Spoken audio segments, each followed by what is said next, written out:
My wife was cheating on me. After I took a DNA test, I found out that the father of my children is her personal trainer. Melissa was given the right to remain in our home until the children finished high school, leaving me with the mortgage and utility expenses. In addition, she received half the value of my enterprise, and I had to continue making payments for her vehicle. She walked away with 60 of all our possessions, including bank accounts, investments, and retirement funds. She also secured primary custody of the children, with standard visitation rights for me, which meant I had 2 consecutive weeks during the summer and every other weekend. Child support was set at $800 per month per child, totaling $1,600 monthly. Since she hadn't worked in the last 6 years, she was awarded $2,300 per month in maintenance. The divorce would be finalized in 90 days unless I retracted the petition. Judge Ellen Carter slammed her gavel and began to rise. I couldn't stop myself. I muttered a single word that would alter the course of the next several months of my life. I told her I didn't comprehend what was so difficult and offered to clarify if she found it challenging. Judge Carter froze mid-motion, her head snapping toward me so fast I thought her neck might break. She looked at me as if I had just committed the ultimate sin. Slowly she sat back down, her face changing from shock to pure rage. Her glare was icy enough to freeze the sun. Calling her angry was an understatement. She declared she wasn't foolish and knew what was coming. She didn't care and gave me 1 minute to apologize or face contempt of court. I retorted that at least she'd get one thing right that day, expressing my utter disdain for the situation. My lawyer hissed at me to be quiet, frantically searching his briefcase for something to calm me down. She sneered, slammed her gavel again, and threatened to see how much contempt I'd have after 30 days in jail.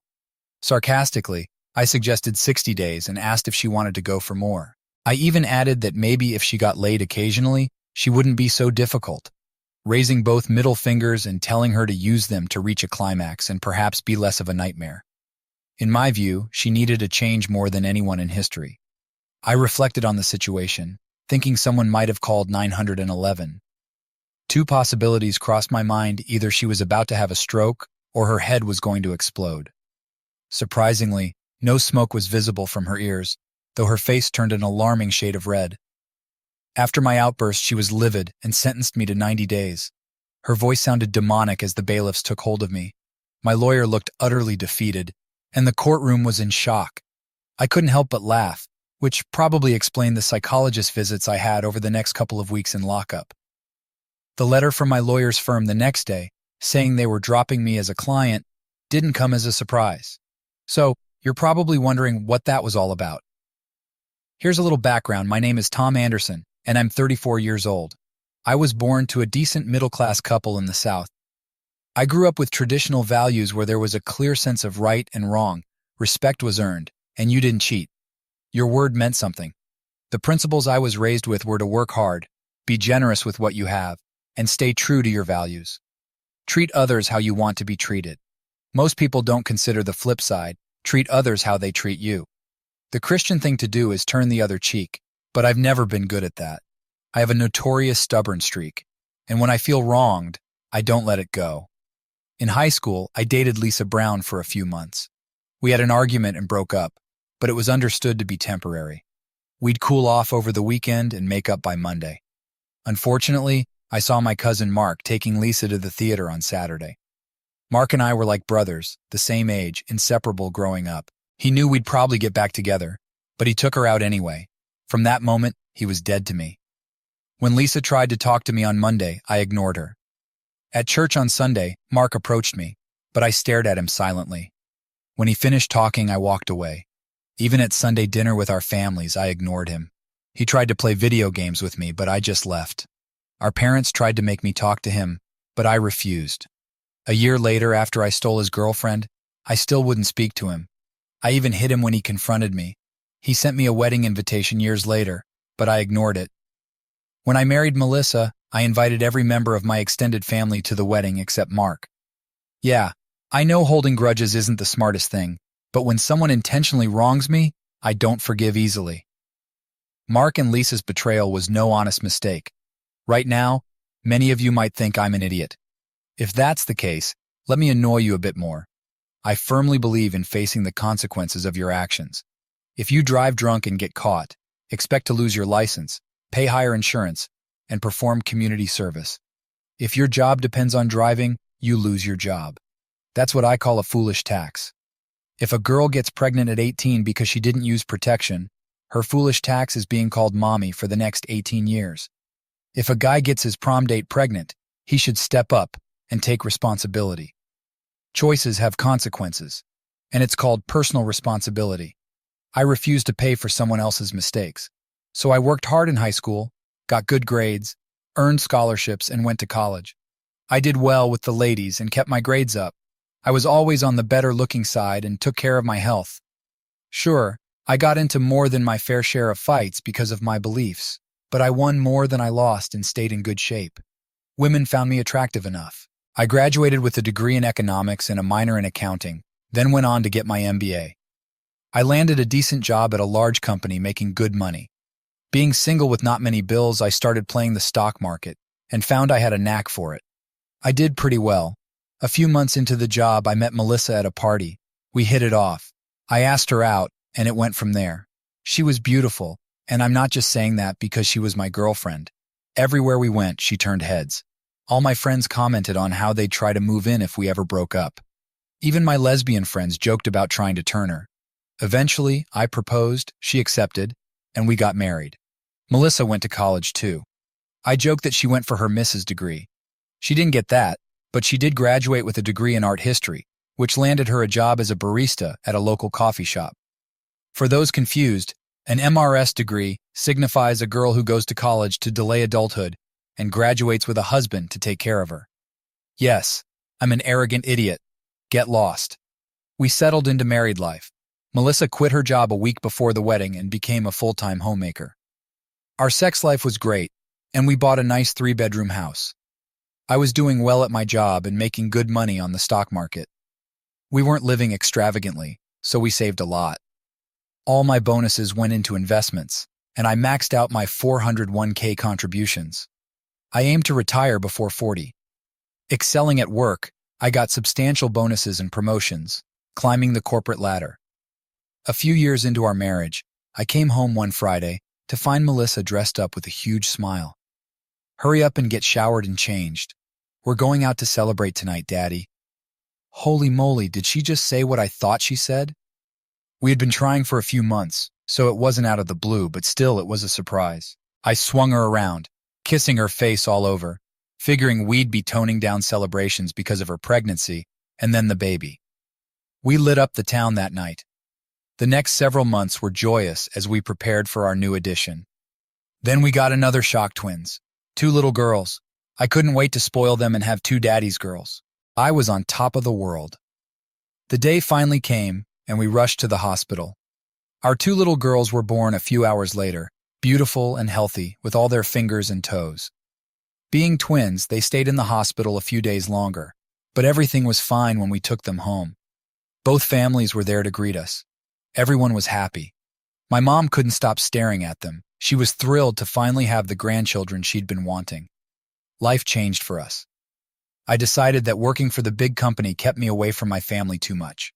With a ton of money saved, I formed my own company. I was doing well investing, so I got the necessary licenses and opened my own investment firm. I had been helping friends and relatives, so I talked to them about becoming official clients. That got things moving. Several former coworkers moved their portfolios to me as well. Within a year, I had a decent client list, and more people were considering joining. When you're on top of the world, the only direction you can go is down. It was the girls' second birthday party, and we turned it into a full-on production. They wouldn't remember it, but we celebrated and recorded videos for them to enjoy when they were older. Both sides of the family were there. We were all having a fantastic time at the party until I overheard a conversation that changed everything. I had just used the ensuite bathroom in our bedroom, since the hall bathroom was occupied. As I was about to step out, I heard my mom talking to her sister in the hallway. Mom mentioned she couldn't figure out where the girl's blue eyes came from. Her sister suggested she ask me about it. Mom replied that she couldn't imagine what would happen if I found out they weren't mine. She worried about how happy I was and how devastating the truth would be for me. I couldn't listen to anymore. Quietly, I retraced my steps back to the bathroom and locked the door behind me. I needed to think. But the girls had to be mine, right? Surely someone in our families had blue eyes. My eyes were a muddy brown, and Melissa's were more hazel. I mentally pictured all my relatives, but the only person I could think of without brown eyes was my cousin Anna, whose green eyes came from her non-blood-related father's side. Thinking about Melissa's family, I couldn't recall anyone with blue eyes. After a while, I realized I needed to compose myself and rejoin the festivities before being missed. Suppressing my emotions, I put on a cheerful demeanor and returned to the party, enduring a challenging day while mentally strategizing my next steps. Eventually, things quieted down, and everyone left. While putting the girls to bed that night, I scrutinized their features. Some resembled Melissa, but others were unfamiliar, and none seemed to resemble me. The next day, while Melissa napped with the girls, I ordered supplies delivered to my office using a company credit card to keep the invoice hidden. At the same time, I researched local private investigator firms. The suspicion that Melissa had cheated on me nearly 3 years ago was overwhelming. If she did cheat, was she still unfaithful? I needed proof. A few days later, the ordered items arrived, and I met with and hired a firm called Elite Investigations. I provided them with all the necessary information to hack into Melissa's cell phone, tablet, and laptop. Concurrently, I made some financial moves. If she wasn't cheating and the girls were mine, these actions wouldn't matter. However, if my suspicions were accurate, it would safeguard my money from her reach. I refused to fund her infidelity or raise someone else's children. While the girls were innocent victims, so was I. If she chose to mess around and get pregnant by someone else, they could bear the financial responsibility. Nothing was finalized, but I awaited proof. 2 weeks later, I received the letter at my office. Locking my door, I opened it and cried for an hour. The confirmation that they weren't mine hit hard. Deep down, I had sensed the truth but clung to hope. The following day, my PI met with me, providing all the proof he had gathered.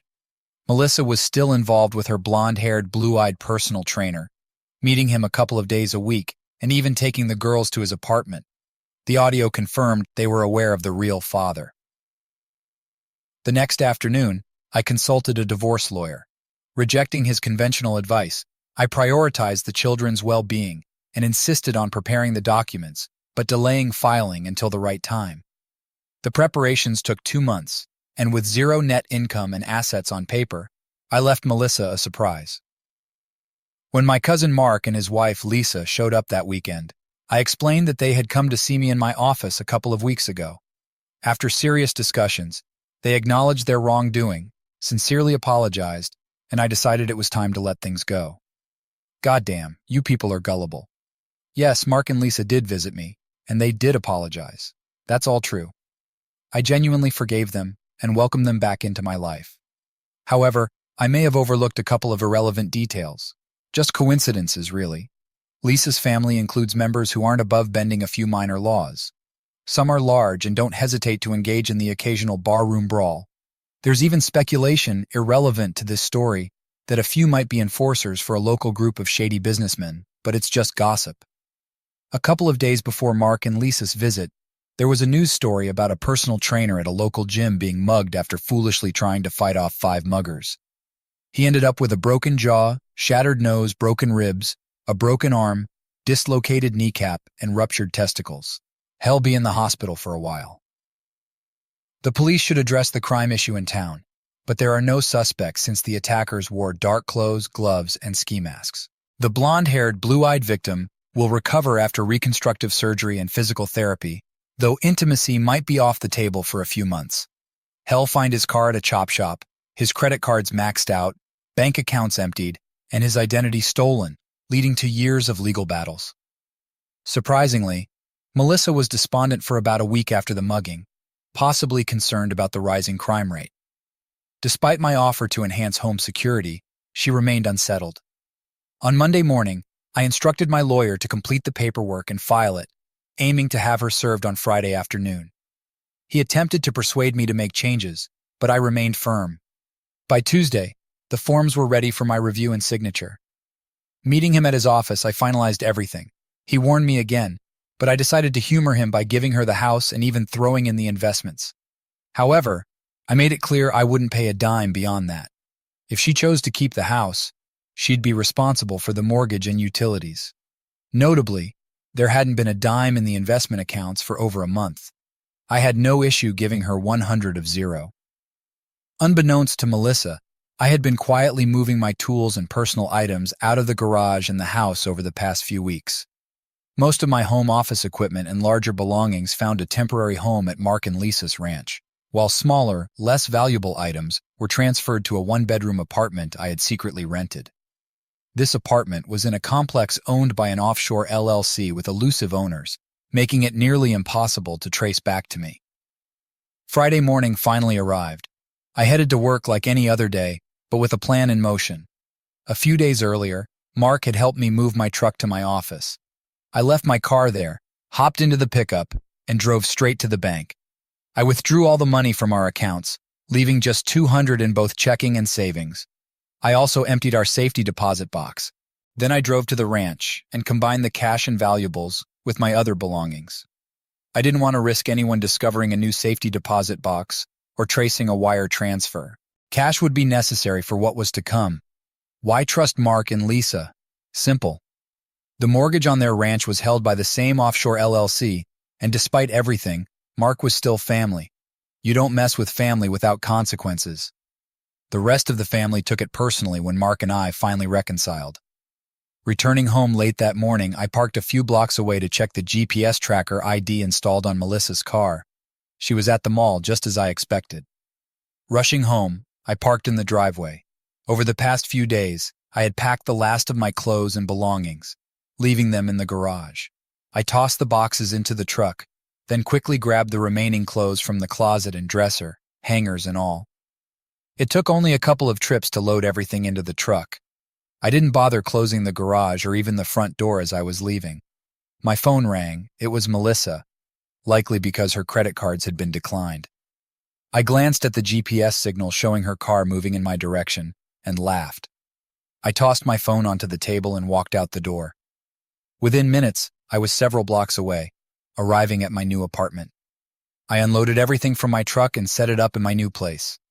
3 beers later, I sat back in my recliner when my new cell phone rang. Only a few people had this number, and Melissa wasn't one of them. I answered, and the voice on the other end told me she had been served. They assured me I'd receive the video soon. I simply said, "Okay, thank you," and hung up. 15 minutes later, the video arrived in my email. Melissa's shock was palpable. The video showed her being served and collapsing to the floor. The process server checked on her and left. I wished I could see her reaction when she actually read the divorce petition and realized I had DNA and video evidence of her cheating. After that, everything moved at a glacial pace. I got several calls from my old office saying Melissa had called multiple times trying to reach me. She didn't believe them when they said I had resigned 2 weeks prior. She even showed up in person, causing a scene until the police were called to escort her off the property. Mark made a couple of calls to her, but she started pressuring him for information, suspecting his involvement. Restraining orders were filed against her on behalf of my former company and Mark, compelling her to back off. 2 weeks later, my lawyer contacted her to find out who her lawyer was, but she hadn't hired one yet. She was quickly running out of money, with only the cash in her purse and the $200 I left in our accounts. She leaned on her parents for support. Meanwhile, I laid low, not starting any new projects and avoiding leaving anything she could seize. Eventually, she got a lawyer, and meetings were scheduled. I refused to attend, instructing my lawyer not to give her a single penny more. The meetings didn't go well, leading to arbitration. During arbitration, questions about the money arose. Melissa demanded, "Where's all the money, you idiot?" I replied, "What money? We're flat broke. I'm living in the cheapest one-bedroom apartment I could find, picked for its affordability and my acquaintance with the owner. All investments, checking, and savings disappeared due to a disastrous investment investing in a cheating wife," I thought bitterly. That was true. Offshore banks held the funds now, out of their reach. We were giving her the house, with her name on the title. My lawyer suggested he could have been more forceful, but it was like observing a tornado hit a house and noting at least the rubble wasn't on fire. The mortgage was maxed out, and I couldn't afford the payments. Melissa screamed, and it all went downhill from there. Child support? Not my kids, not my problem. Spousal maintenance? No job, no income, no way. She demanded 70 of the liquid assets, there were none. 50 of the business, good luck. 150 of the retirement, all gone. Arbitration failed spectacularly, leading us to court before Judge Ellen Carter, a notorious feminist Manhattan judge. I knew I was screwed. If you think I could convince them there was no money, you'd be wrong. They could check accounts, but the judge used those numbers to calculate my liabilities. They had no way to access the funds. I needed time to move money through various banks and accounts. I went to great lengths to hide the money. I personally withdrew everything from one bank and spread the cash across several accounts at different banks. These accounts were under various names. Thanks to one of Lisa's family's shadier businesses, a gag gift shop that sold fake IDs for entertainment purposes only, as printed on the cards. I even had an ID that claimed I was Jesus Christ, which cost about $150 and was expertly crafted, with the only giveaway being the entertainment statement. For a higher fee, they'd leave out the warning. I also electronically transferred money to other accounts, a method that was traceable but time-consuming and costly. Back in front of the Manhattan judge, 60 days into my 90-day county jail sentence, short-term sentences are served in county jail, not state prison, she sneered, and asked if I'd learned my lesson yet.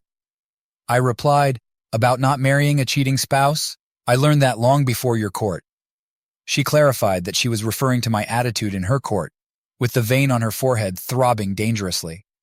I dismissed any issues with my attitude, and expressed concern for her health while being railroaded in a kangaroo court, suggesting her blood pressure must spike during doctor visits.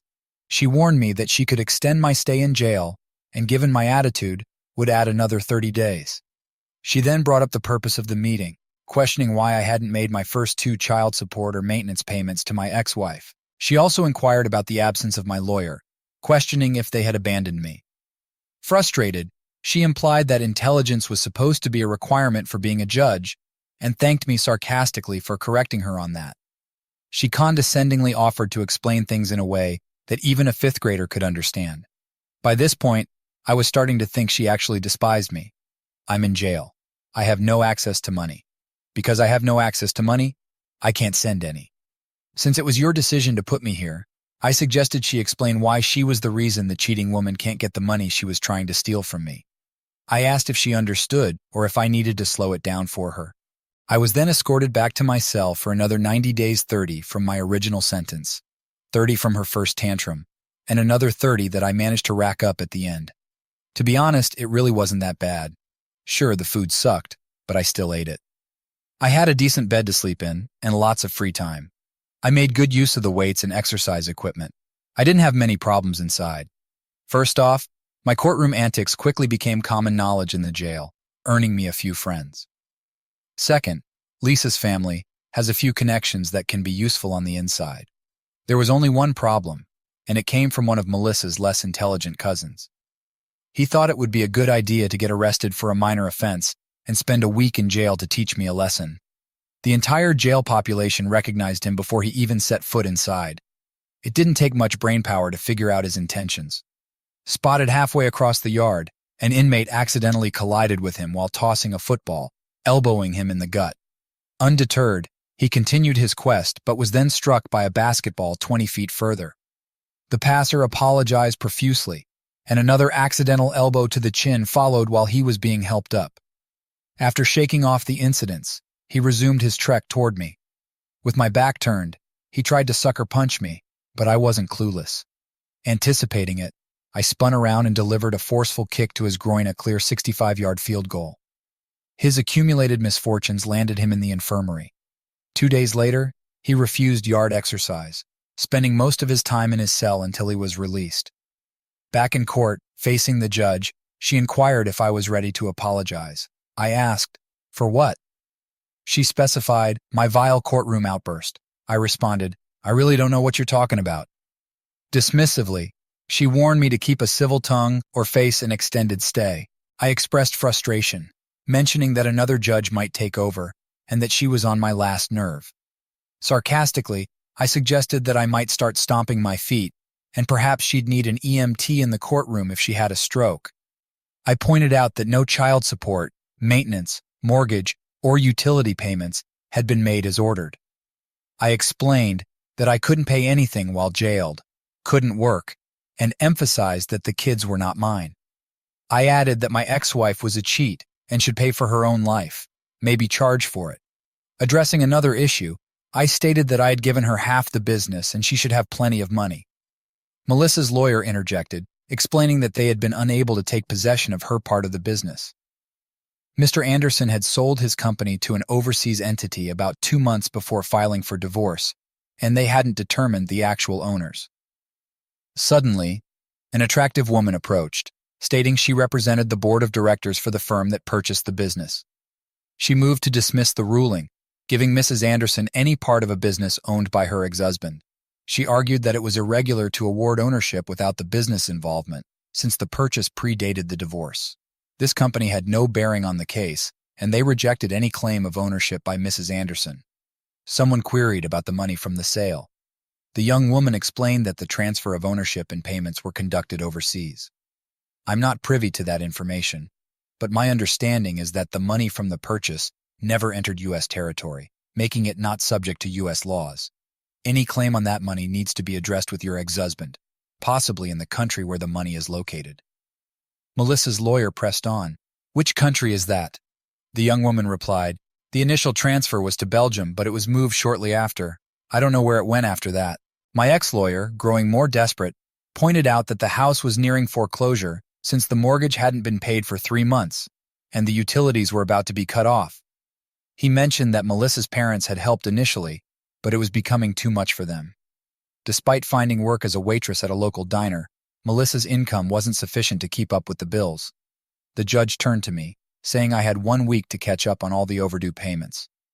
With a heavy dose of sarcasm, I suggested she show me how to pull cash out of thin air. I reminded her that I was in jail with no access to funds and couldn't work to earn any money. It was absurd to expect me to make payments under these circumstances. I pointed out that I didn't have a lawyer because I was financially broke and questioned the existence of the mysterious accounts they were accusing me of hiding. Even if such accounts existed, I had no information to access them. I challenged anyone to provide details of these alleged accounts and questioned the supposed money from our checking, savings, and investment accounts.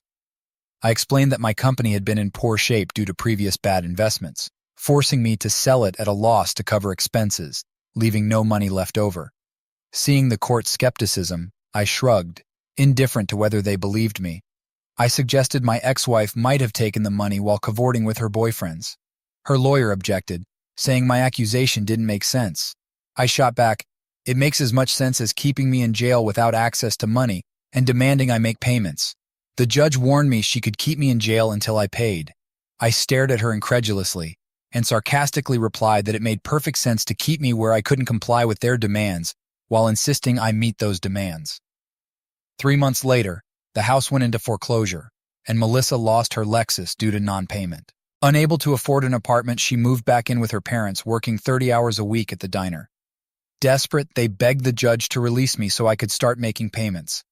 Meanwhile, her lover, now out of the hospital and undergoing physical therapy, struggled to fix his financial mess. His trash credit rating prevented new credit card accounts from being opened in his name. With minimal insurance coverage on his car and part-time work at the gym, he faced high medical bills and deductibles, making it a slow process to pay off his debts. I managed to secure a lawyer and struck a deal with the judge for my release to find work and start making payments. I had to surrender my passport due to suspicions of hidden funds and flight risk.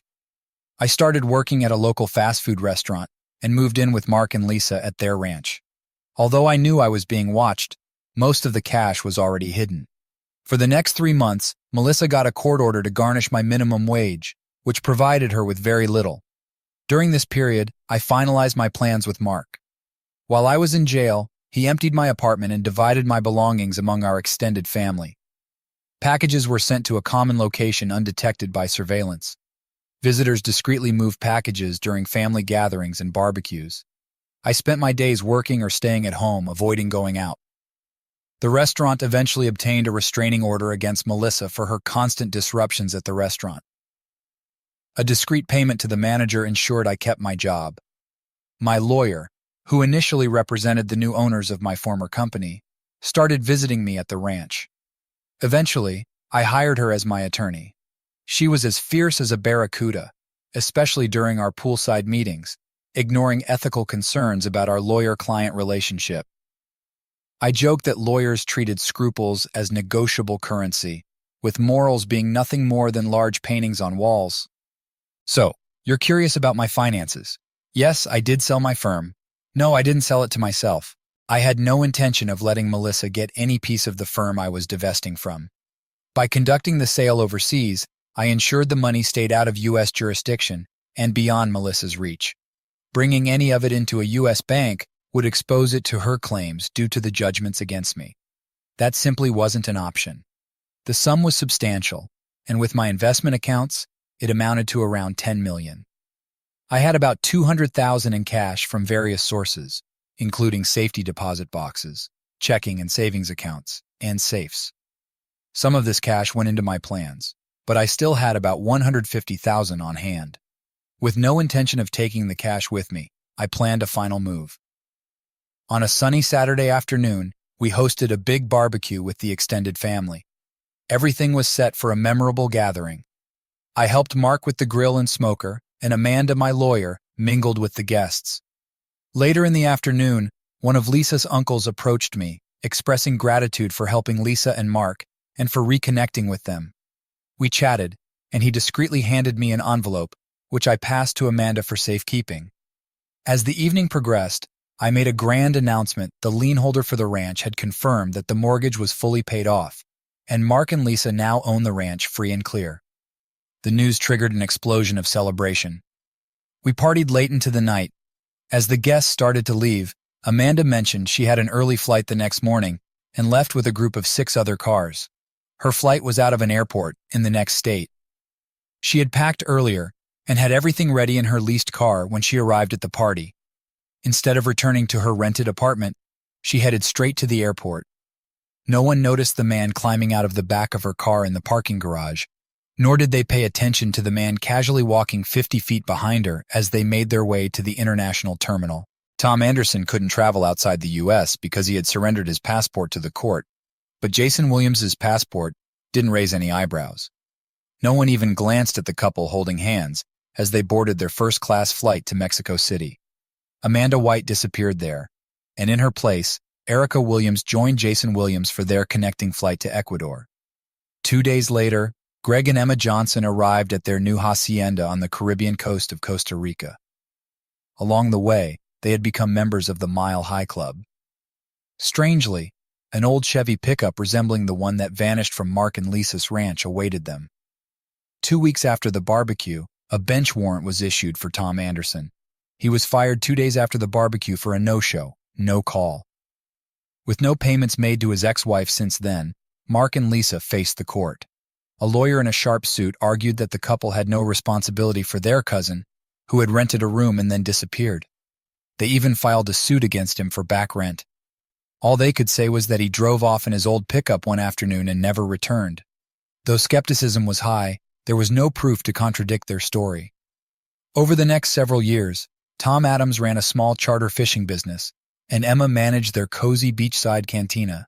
They thrived in the small village, living in one of the larger haciendas and enjoying several luxuries. Guests visited from time to time, including Mark, Lisa, and other family members. It was a simple, delightful life for Greg and Emma, who were deeply in love. Most evenings, they hosted friends and neighbors in the cantina or their lavish hacienda. Their wealth and friendliness quickly earned them a place in the community. Whenever a need arose, they donated generously. Greg dabbled in the stock market when not out on his boat or in the cantina, even setting up accounts for some locals and helping them manage their finances. As for Judge Ellen Carter, life threw her a curveball. A few years after my escape to Costa Rica, her wife, known for her disdain for men, was caught having an affair with a man. The judge had adopted her wife's 3 children when they married. Following their split, Judge Carter was ordered to pay child support, alimony, and house payments to her ex-wife. Adding to her humiliation, her ex-wife quickly moved her boyfriend into the house, continuing their affair openly. Though not officially married, they behaved like a typical couple. Rumors swirled about their planned wedding date, set exactly 1 week after their youngest child graduated from college. coinciding with the end of Judge Carter's financial obligations.